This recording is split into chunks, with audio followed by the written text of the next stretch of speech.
Bonjour, je suis Martine Joly, maire de la commune de Courcy.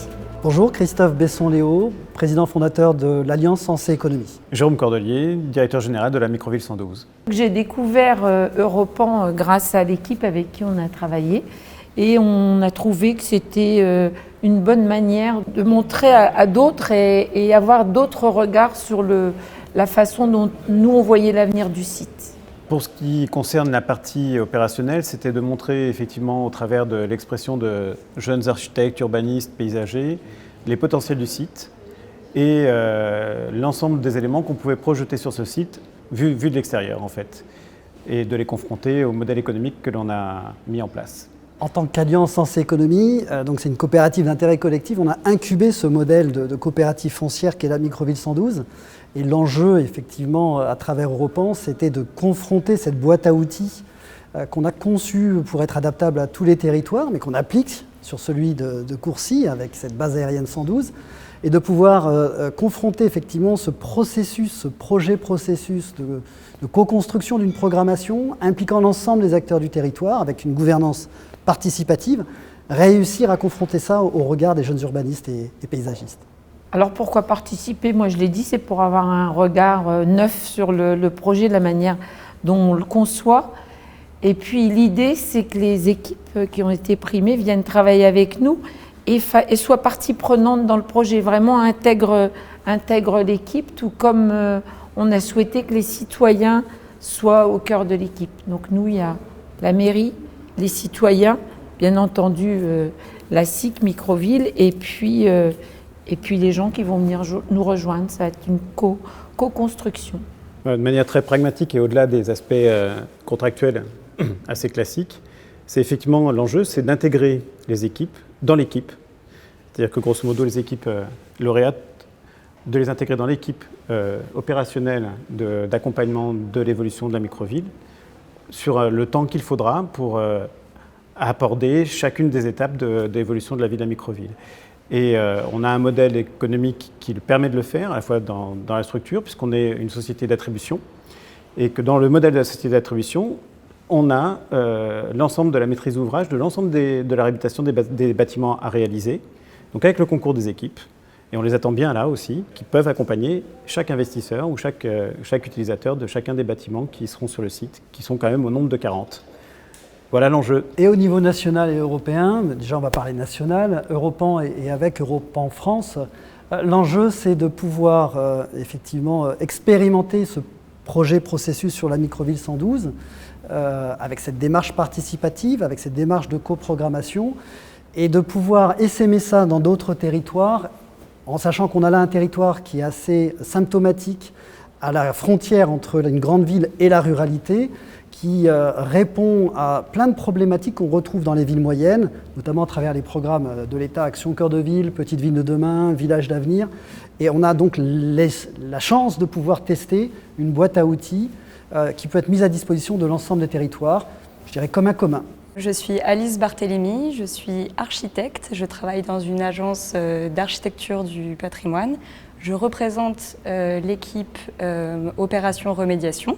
Donc on est une équipe de 3 avec Karim Layani qui est donc paysagiste concepteur, diplômé en sciences politiques et qui porte un certain intérêt aux questions écologiques.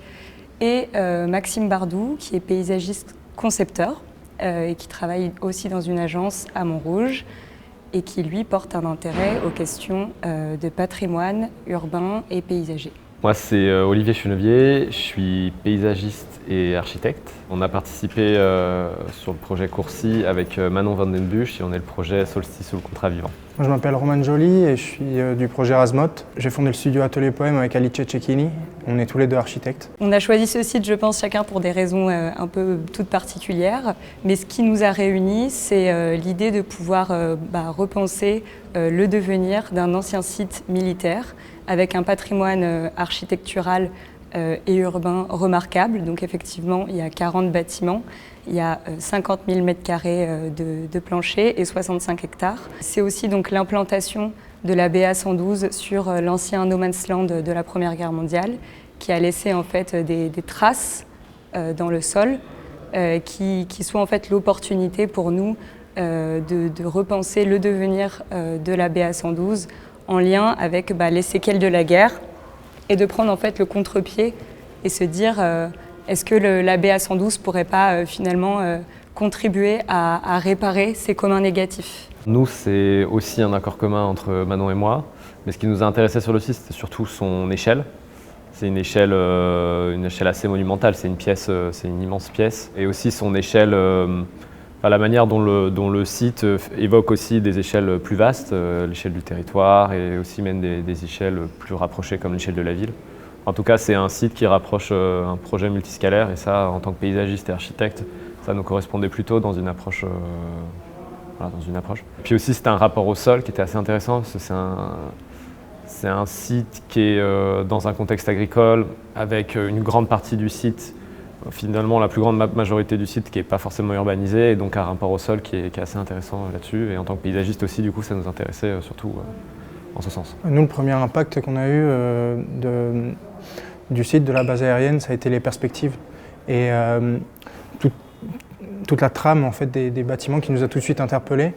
Puis ensuite, on s'est plus penché sur le programme qui était demandé, en fait, et on l'a trouvé structuré et très ambitieux, justement. Il y a peu d'opportunités de penser des espaces aussi grands, avec une demande aussi ambitieuse de créer une micro-ville. Du coup, ça nous a porté à choisir ce site. Le dispositif Europan, c'est en fait une possibilité de réfléchir, de proposer des projets d'architecture et de paysage sur des sites exceptionnels. Sans Europan, concrètement, on ne pourrait pas forcément accéder à des sites pareils. C'est pour cette raison qu'on a participé à Europan. Je recoupe un peu, effectivement, ça nous diffère aussi de nos travails d'agence, je pense, à chacun, avec des commandes qui sont parfois beaucoup moins ambitieuses et qui restent dans des cadres très précis. Et Europan, c'est justement le moyen de sortir un peu de ces cadres et d'aller chercher des projets plus ambitieux, des projets aussi qui sont plus proches finalement de nos valeurs et de ce qu'on défend dans notre métier, quoi. Pour ne pas être redondant aussi, je suis d'accord avec tout ce qu'ils ont dit, peut-être aussi pour s'approcher en fait de la fabrique de la ville, qui est vraiment à la base de nos métiers, justement peut-être en agence où on a des projets qui sont aussi une échelle plus petite, où en fait on va comprendre pourquoi on en arrive là, et quelles sont les grandes problématiques qui sont imposées dans les projets urbains et qui nous permettent de développer aussi tout le reste du métier de la construction.